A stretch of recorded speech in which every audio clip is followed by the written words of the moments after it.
ကိုဝန်ဆောင်မိခင်တွေဝမ်းရမ်းချုပ်လို့ပါတောက်ရမလဲပါစီစားရမလဲဆိုပြီးအမေးများတဲ့ပြဿနာကိုဖြေရှင်းဖို့အတွက်ပေါ့နော်ကိုဝန်ဆောင်မိမိအနေနဲ့စပေးတဲ့အစားအသောက်လေးဟင်းသီးဟင်းရွက်ပကြီးတီးပဲလေးတွေကို share လေးလုပ်ပေးချင်ပါတယ်ရှင်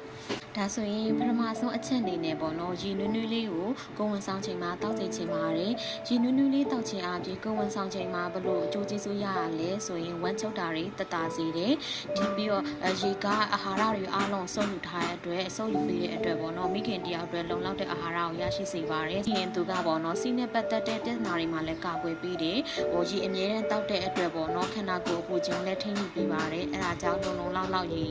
တက်ရဖို့နဲ့ပေါ့နော်ဒီရေနွေးနွေးလေးကိုတော့ကိုဝန်ဆောင်ချိန်မှာတောက်ပြီးလို့ရှိရင်ဝမ်းချုပ်တာတွေကိုတက်တာစေပါတယ်ရှင်နောက်ထပ်ဝမ်းချုပ်တာကိုတက်တာစေရဲ့အသီးနှံလေးတွေဘာလေးစားပေးရမလဲဆိုရင်ဒီလိုကစွန်းဥလေးတွေပြုတ်ပြီးတော့စားပေးပါပြီးရင်ဂျင်းပေါ့နော်ဂျင်းကိုကြော်တော့ဟင်းချက်တဲ့အခါမှာသုံးပေးပေါ့နော်ဒီတိုင်းစားဖို့ဆိုတော့မဖြစ်နိုင်ဘူးပေါ့နော်နောက်တစ်ခုကကြော်လို့ဒီလိုအစိမ်းရောင်ဘရိုကိုလီလို့ခေါ်တဲ့အစိမ်းရောင်ပေါ့နော်ပန်းကော်ပြီးစိမ်းပေါ့နော်ဒီနောက်တစ်ခုကကြော်တော့ဒီဟင်းနုနယ်ပါဟင်းနုနယ်ကတော့ကျမရဲ့အကျိုးကျေးဇူးအများကြီးရအောင်ရှိပါတယ်ဝမ်းချုပ်တဲ့နေရာမှာသူတို့နာမည်ကြီးရပေါ့နော်